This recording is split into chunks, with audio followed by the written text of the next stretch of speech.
warahmatullahi wabarakatuh. Perkenalkan, nama saya Yoga Noval Aditya Suparman, biasa dipanggil Yoga. Hari ini saya akan menceritakan kembali novel yang saya baca, yaitu Tenggelamnya Kapal Van der Wijk, karya Buya Hamka, penerbit PT Bulan Bintang, tahun terbit edarannya ini sekitar 1976. Kota penerbit Jakarta, jumlah halaman 255, babnya 28. Oke, di sini saya akan menceritakan kenapa alasan saya memilih novel tersebut. Novel tersebut itu awalnya saya cuman iseng baca yang berbau-bau kisah masa lalu, ya kan, adat-adat gitu. Ternyata ada novelnya, dan novel ini memadukan unsur romansa, tragedi, dan adat istiadat, dan juga ada kritik sosialnya. Kisahnya yang mendalam membuat para pembaca ini merasakan getirnya percintaan yang dihalangi oleh adat dan status sosial. Ringkasan novel cerita ini berawal dari tokoh kita yang bernama Zainuddin, seorang pemuda yatim piatu yang berdarah campuran Minang Bugis yang dibesarkan di Makassar, tanah luhur ayahnya. Ia merantau ke Batipu, Sumatera Barat. Di sana, ia jatuh cinta pada Hayati, gadis cantik dari keluarga yang terpandang. Namun cintanya bertepuk sebelah tangan. Status Zainuddin yang dianggap tidak bersuku, atau istilahnya anak pisang dan anak orang buangan, membuat hubungan mereka tuh merasa ditentang keras oleh pihak keluarga dan masyarakat adat setempat. Hati akhirnya dipaksa menikah oleh Ajis yang merupakan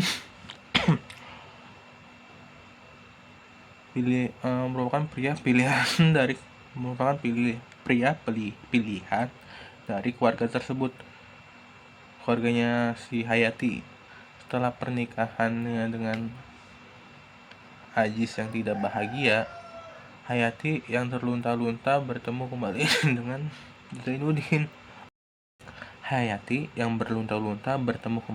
Zainuddin. Yang kini telah sukses. Namun nasib berkata lain. Zainuddin yang masih menyimpan sakit hati menolak untuk kembali bersamanya. Hayati pun akhirnya Hayati kembali pulang ke Padang dengan menumpang kapal Van der Wijk yang kemudian tenggelam dalam perjalanan, mengakhiri hidupnya dan meninggalkan penyesalan mendalam bagi Zainuddin. Untuk amanat dari novel ini, jangan mengorbankan cinta yang hanya untuk mengejar status sosial. Lawanlah prasangka dan diskriminasi. Setiap keputusan memiliki konsekuensi. Belajar untuk memanfaatkan dan jangan biarkan ego serta sakit hati membutakan mata hati, karena bisa menyesal di kemudian hari. Peristiwa sejarah atau kritik yang disampaikan pada cerita ini itu, akar masalahnya itu ada di sistem adat Minang yang menurunkan suku dan harta warisan melalui garis ibu. Jadi ibu itu derajatnya lebih tinggi daripada pria atau suami, karena itu di Padang.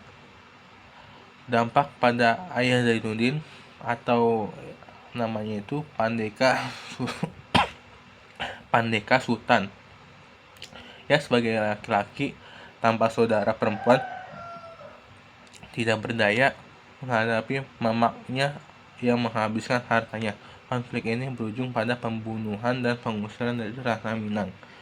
Dampak dampak pada Zainuddin, ia sebagai anak dari ayah Minang dan ibu Bugis tidak diakui memiliki suku. Ia dianggap tidak berbangsa dan dipandang rendah meski secara darah orang asli Minang adalah orang Minang asli. Penolakan oleh keluarga Hayati oleh keluarga Hayati dalam masyarakat adat, Nini Mama dengan tegas menolak Zainuddin. Alasannya yang bersifat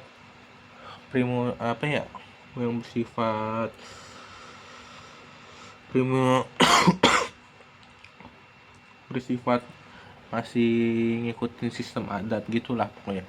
Tragedi kemanusiaan juga ada di cerita tersebut, yaitu penolakan inilah yang jadi mata rantai utama menyebabkan patah hatinya Zainuddin, pengkhianatan Hayati, dan akhirnya berujung pada tragedi kematian.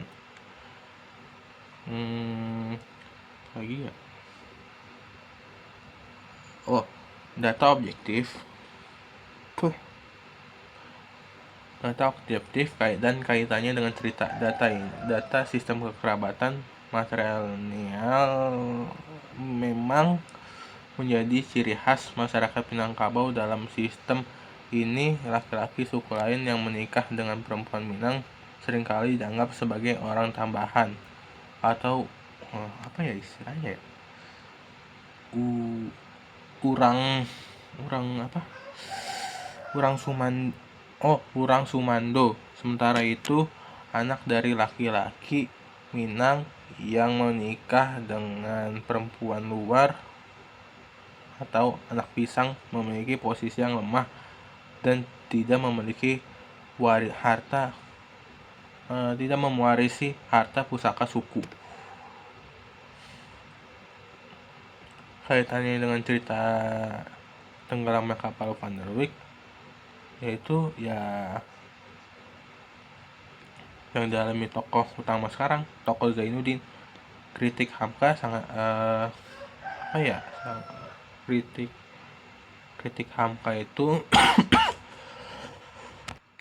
kritik Hamka yang disampaikan itu menyampaikan bahwa sistem adat yang seharusnya melindungi justru menjadi alat penindas dan penghalang bagi kebahagiaan individu.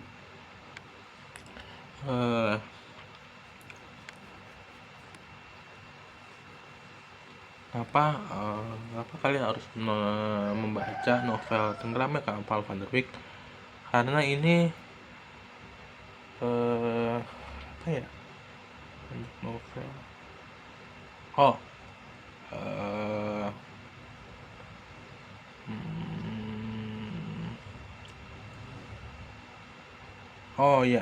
Novel ini mengajak kita untuk merenungkan kembali tentang arti cinta, kesetiaan, dan keberanian untuk melawan ketidakadilan. Jika Anda menyukai kisah yang mendalam, memikat, dan syarat akan nilai kehidupan, novel ini adalah pilihan yang tepat.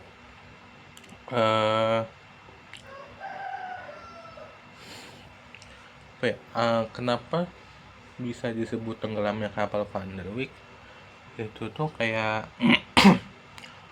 arti kata dari bukan arti kata ya,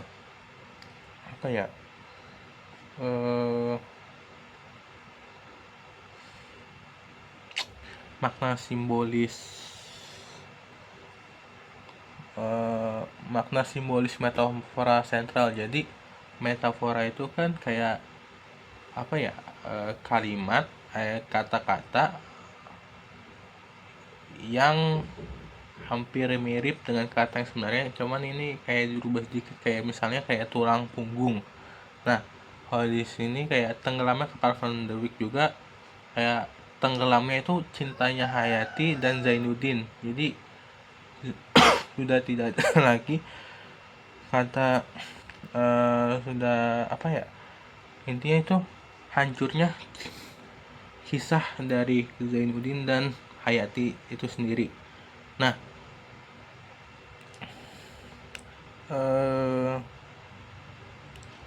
tokoh yang ada di Kapal Van der Wijk juga ada beberapa tokoh nih. Tokoh yang pertama ada tokoh utama jelas ada Zainuddin dan Hayati. Tokoh ketiga itu ada Mak Base, pengasuhnya Zainuddin. Tokoh ketiga itu ada Khadijah, teman baiknya si Hayati.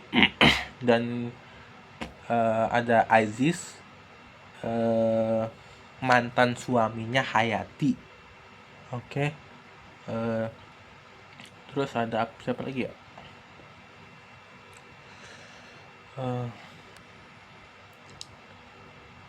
Ada datua atau Mama Hayati. Mamak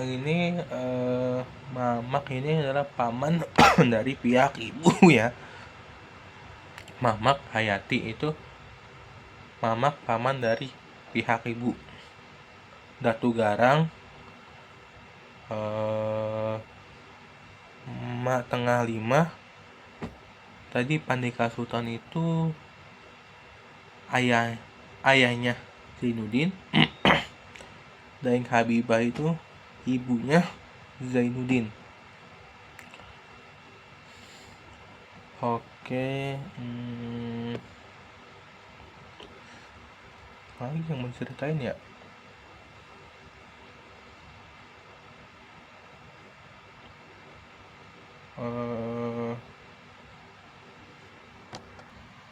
Awal pertemuan Zainuddin dengan Hayati itu terjadi ketika ketika senja, hujan pas senja,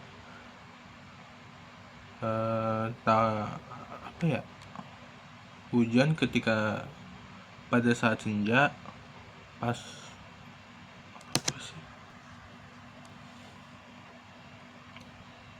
di sebuah hujan senja di sebuah senja hujan takdir mempertemukan Hayati dengan Zainuddin.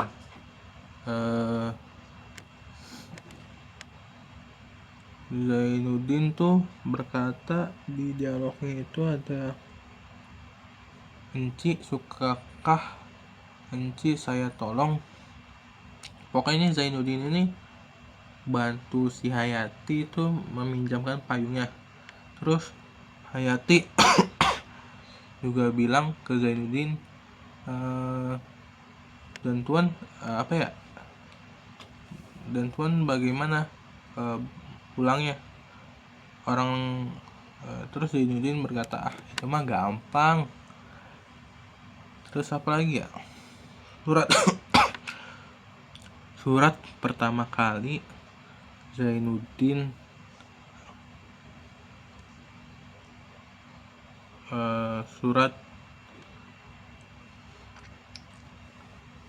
surat yang ditulis Hayati pertama kali itu bacanya itu ada, "Tuan Zainuddin, alangkah besarnya terima kasih saya bukan saja rupanya mendatangkan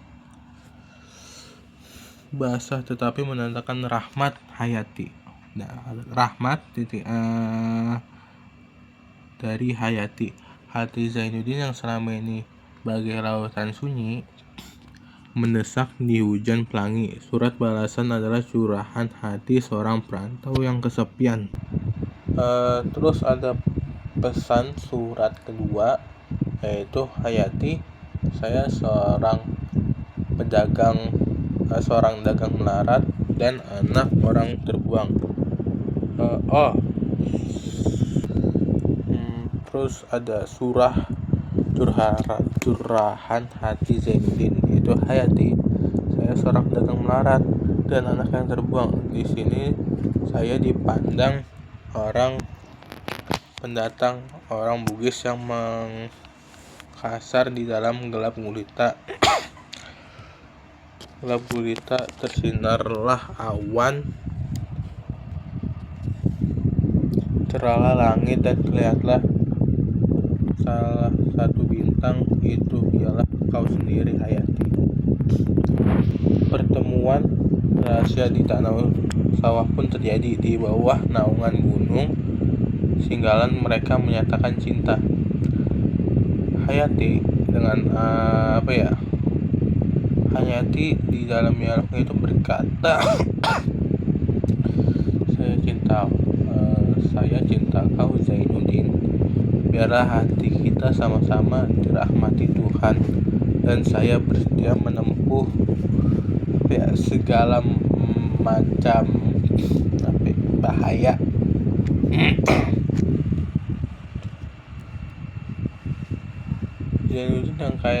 Zainuddin yang hatinya berdebar itu juga menyampaikan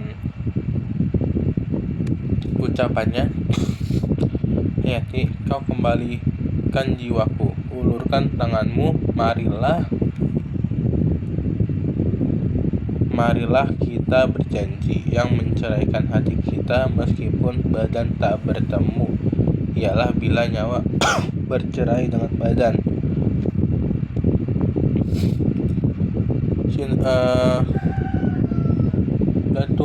Mereka tuh kayak lagi mesra-mesraannya, tiba-tiba badai adat pun terjadi. Ada semacam cinta suci mereka itu menjadi aib, dianggap aib. Masyarakat Batipu yang berguncing. Datuk Manti Mamak Hayati menemui Zainuddin. Datuk Manti itu berkata, Zainuddin, lebih baik engkau surut Hayati, orang bersuku, berhindu, berkaum, kerabat, bukan dia sembarang orang. Zainuddin pun yang terluka, artinya engkau merenggut jantung dari dada saya. Datuk Manti berkata, berangkatlah dari negeri ini untuk kemaslahatan Hayati yang kau cintai. Kata-kata untuk kemaslahatan Hayati itu seperti pisau belati bagi Zainuddin yang tak bersuku, tak berdaya, akhirnya menyerah. Yang memutuskan pergi ke padang panjang. Di perpisahan pahit itu, Hayati menunggu di ujung jalan. Dialog Hayati ini sama Zainuddin ini Zainuddin, kekasihku, berangkatlah. Cinta bukan melemahkan hati, bukan membawa putus asa. Cinta menghidupkan harapan.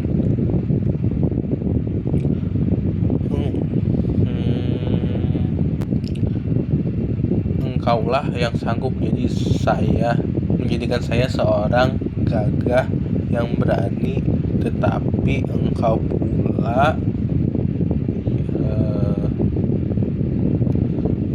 yang sanggup menjadikan saya sengsara selamanya. Sebelum perpisahan, Hayati memberikan tanda mata. Tanda mata itu berupa rambutnya Hayati yang menandakan tanda cinta dan kesetiaan.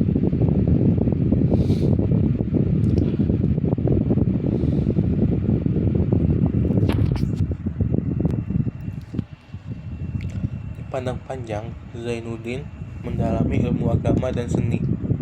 Surat menyurat pun terus berlanjut, tetapi mulai terasa renggang.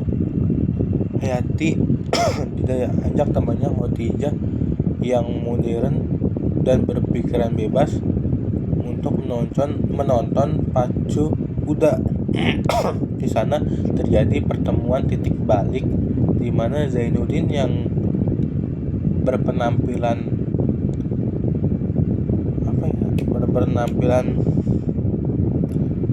sederhana bertemu dengan Hayati yang berpenampilan modern, didampingi oleh Khadijah dan kakaknya Aziz, seorang lelaki kota yang tampan dan kaya. Zainuddin pun di dialognya itu bertanya, "Kau Hayati?" Dengan dia merasa kaget karena penampilannya Hayati itu berubah drastis, ya kan. Hayati pun terkejut dan malu. Zainuddin, Khadijah mencemooh Zainuddin, terus dia kayak memandang rendah Zainuddin itu, kayak, "Oh, ini yang kerap kau sebut-sebut itu rupanya kau, oh ini yang kau sebut-sebut, oh ini rupanya orangnya," kayak gitu. Nah, tawa dan cemooh Ajis dan kawan-kawan melukai hati Zainuddin sampai ke tulang sumsum. Hayati terbawa malu ikut meninggalkannya. Surat Zainuddin yang menegur pakaian Hayati justru dipelintir Khadijah. Khadijah membacakan surat Zainuddin dengan nada sinis. "Dengarlah ini, Hayati, pakaian dusunmu kau hanya untukku seorang.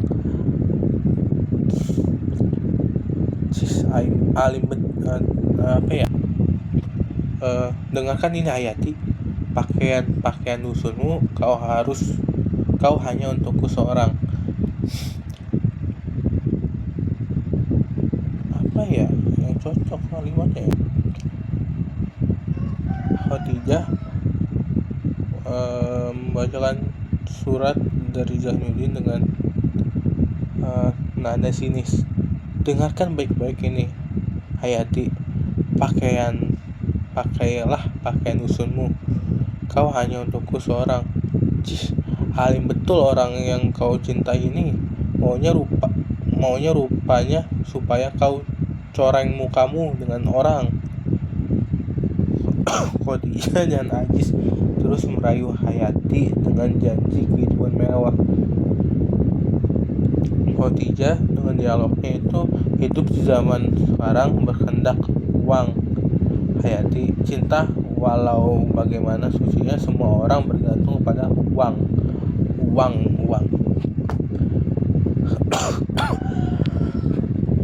itu kekayaan." Terus Ajis juga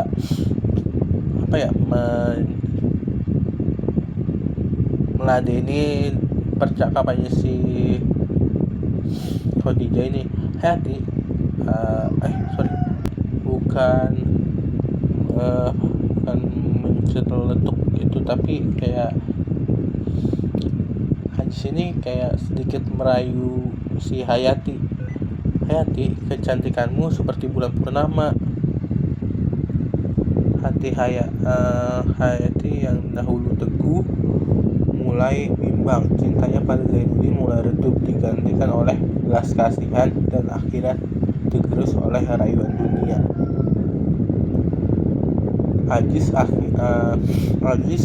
Setelah itu Ajis akhirnya melamar Hayati secara resmi. Keluarga besar Hayati dengan senang hati menerima lamaran orang berbangsa dan kaya raya itu. Zainuddin juga menyampaikan surat lamarannya, tapi ditolak mentah-mentah oleh keluarga Hayati. Terus ada yang bercakap gini nih, siapa ya? "Mana bisa seorang Makassar, seorang Bugis diterima menjadi menantu? Lebih baik dia mati senang kita daripada memberi malu nenek mama." Hayati yang terpojok dan tak berdaya akhirnya menyerah pada takdir dan tekanan adat.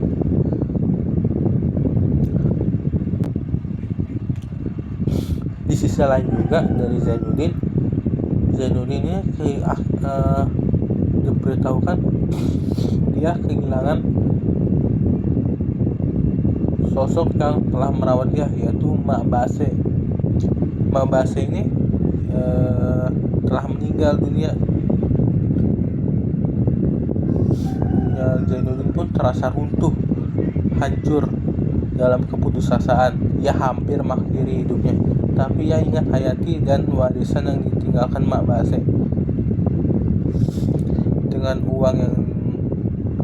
Dengan warisan yang dapat ia akhirnya merantau ke Jawa.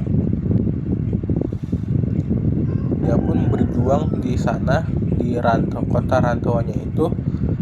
Terus tahun berlalu, akhirnya Zainuddin telah menjadi Tuan Sabir. Tuan Sabir itu Tuan Sabar, seorang yang sukses, dihormati, dan kaya raya di tanah Jawa. Namanya dan itulah yang dilakukannya. Sementara itu di kehidupan rumah tangga Hayati dan Ajis udah berantakan. Ajis ternyata seorang yang pemabuk, berjudi, dan seorang yang playboy.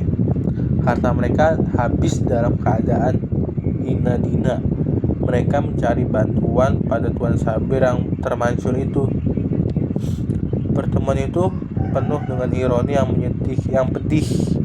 Hayati pada mantan kekasih yang kini ia tolak dulu untuk memohon belas kasihan. Zainuddin di dalam dialognya, tinggallah di sini, rumahku adalah rumahmu. Dia merawat mereka dengan sabar. Bahkan saat Ajis sakit dan akhirnya meninggal, setelah kematian Ajis, Hayati yang penuh penyesalan berharap cinta mereka dapat bersemi kembali. Zainuddin, akankah kita bisa seperti dulu? Tapi Zainuddin itu telah berubah. Cintanya telah berubah menjadi sebuah pengorbanan yang lebih besar. Dia menolak Zainuddin dengan bijak, namun getir di hatinya. Demikianlah perempuan. Ia hanya ingat kekejaman orang yang kepada dirinya walaupun kecil, dan ia lupa kekejaman sendiri pada orang lain padahal begitu besarnya. Keputusan untuk mengirim Hayati pulang ke Padang adalah bentuk keikhlasan sekaligus ego terakhirnya. Ia membayarkan tiket Hayati untuk naik kapal Van der Wijk. Itulah keputusan terakhir yang akan ia sesali seumur hidup. Surat terakhir Hayati dibaca Zainuddin setelah kematiannya.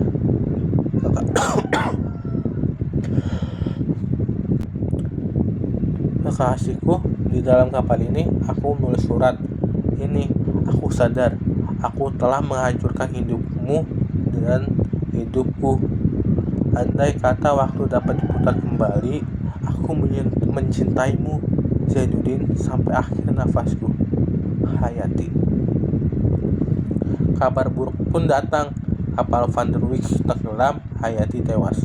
Saat itulah Zainuddin tersungkur. Semua kesabaran, semua kesuksesan, semua pengampunan runtuh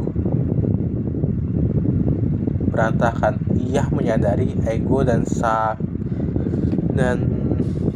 sakit hatinya telah membunuh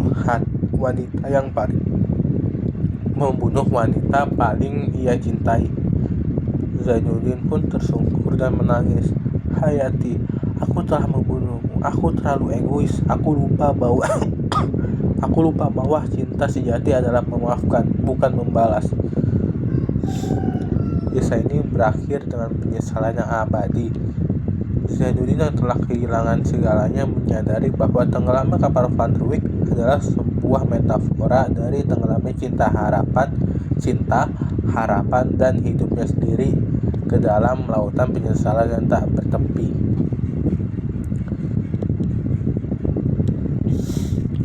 Pesan moral yang dapat disampaikan adalah jangan biarkan ego, prasangka sosial, dan aturan yang kaku membunuh cinta sejatimu, karena penyesalan selalu datang terlalu pagi dan lautan air mata tak akan sanggup mengembalikan yang telah hilang.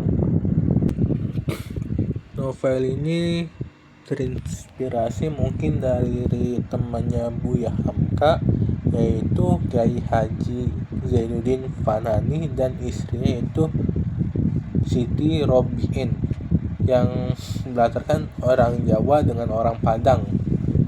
Dan juga kisah tenggelamnya kapal Van der Wijk ini juga ada tragedinya, yaitu tenggelamnya kapal Van der Wijk tahun 1936 di Lamongan pada saat masa Hindia Belanda. Cukup sekian dari saya, kurang lebihnya mohon maaf. Wassalamualaikum warahmatullahi wabarakatuh. Thank you everyone. Thank you